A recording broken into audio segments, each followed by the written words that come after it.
Hey guys, it's Ruth here. So today I want to talk to you a little bit about out and about sleep. Now, obviously, with restrictions and lockdown, wherever you are, you might not be going out and about a lot, but you still want to head out, right? You can't stay home all day, every day. And this is the myth that a lot of people have, is that when you have a routine, you have to stay locked into your house. You can't go out at all. And that's just not true, okay? But obviously there are smart ways of doing things. There are smart ways of doing out and about sleep.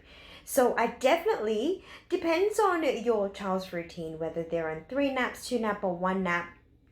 I definitely recommend at least 1 nap, of 5 days out of the 7 days. If you don't want to go out at all, that's fine. But if you do, then I recommend that you have one of those naps out. Now, of course, it really depends on your child's age, how much sleep they need. But in general, say if you have your child's on a 3 nap schedule, then my recommendation is the last sleep of the day, okay? Because the last sleep of the day, it's only a cat nap. It really is just to tie your child over from the second nap to bedtime, okay, without getting overtired. And because you're not expecting your child to link a sleep cycle, you don't have to time things absolutely perfectly.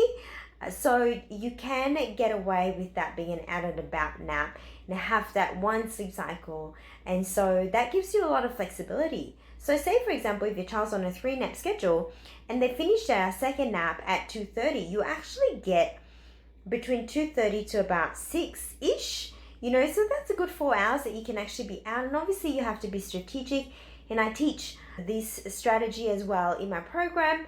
But essentially you can time it in a way that gives you a lot of flexibility at that time slot to go out, okay?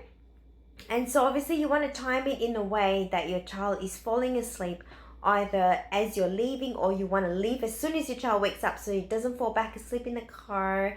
And then there are so many different variations you can do, say if you're shopping and you can have your child in the carrier and sleep there and then wake up, feed and go home, whatever. If you're out and about doing an early dinner, there's so many combinations and I can't go through all of them today.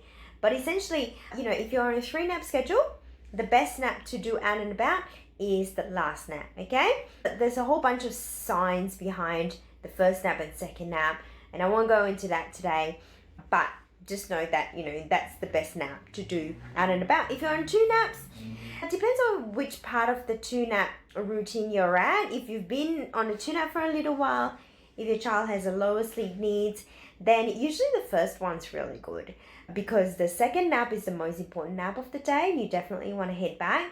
The only caveat with having a 2 nap schedule is that sometimes that can affect your second nap, okay? And again, I obviously I can't go into specifics here. There's ways around that, but essentially, all in all, your first nap is the one that is great to be out and about if you want to do it, okay?